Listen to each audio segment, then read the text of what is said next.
Assalamualaikum warahmatullahi wabarakatuh. Kembali lagi di channel Marsha Subiakto.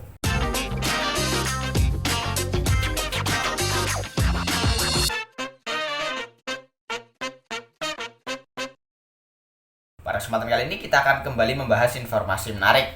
Kali ini tentunya kembali terkait dengan seleksi P3K atau pegawai pemerintah dengan perjanjian kerja. Dan kali ini kita akan coba bahas berkaitan dengan tahapan ya atau jadwal pelaksanaan seleksi P3K di tahun 2022 ini. Jadi pada video-video saya sebelumnya banyak yang bertanya berkaitan dengan seleksi tambahan.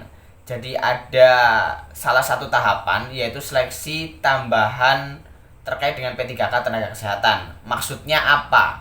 Dan kali ini kita akan coba jawab dan coba bahas apa sih seleksi tambahan itu. Untuk itu bagi yang penasaran, simak terus.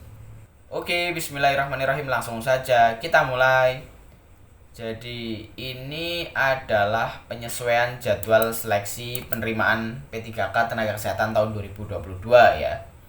Jadi pada nomor 12 ini ada pelaksanaan seleksi kompetensi tambahan yaitu pada tanggal 19 sampai dengan 23 Desember 2022. Dan teman-teman peserta seleksi P3K tenaga kesehatan masih banyak yang bingung maksud dari seleksi tambahan ini apa. Dan kali ini kita akan coba jawab ya. Pada kanal berita kaltim.tribunnews.com diberitakan terkait dengan apa sih maksud dari seleksi kompetensi tambahan itu. Ini ya, lalu seleksi kompetensi tambahan P3K kesehatan adalah apa? Untuk diketahui, di lingkungan Kementerian Kesehatan, seleksi kompetensi tambahan wawancara hanya ditujukan kepada pelamar P3K nakes jabatan dokter ahli madya serta pelamar jabatan fungsional kesehatan penempatan kantor pusat. Adapun peserta yang mengikuti seleksi kompetensi tambahan ini adalah pelamar jabatan administrator kesehatan ahli pertama, apoteker ahli pertama, pembimbing kesehatan kerja ahli pertama, serta dokter ahli madya yang telah lulus seleksi administrasi setelah masa sanggah P3K. Jadi maksud dari seleksi tambahan adalah seleksi yang diberikan oleh masing-masing instansi jika ingin menguji kompetensi lain terkait dengan peserta seleksi P3K yang mendaftar pada instansi tersebut ya. Jadi tentunya tidak semua instansi melaksanakan seleksi kompetensi tambahan.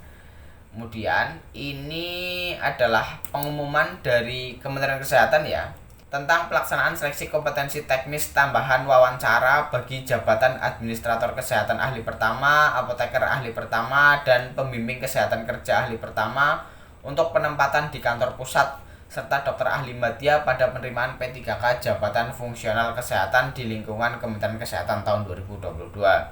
Jadi tentunya jika ada instansi baik itu pusat ya, kementerian, lembaga maupun daerah, provinsi, kabupaten, kota yang akan melaksanakan seleksi kompetensi tambahan tentunya akan diinformasikan atau diumumkan kepada para pendaftarnya ya atau para pelamar P3K di instansi tersebut.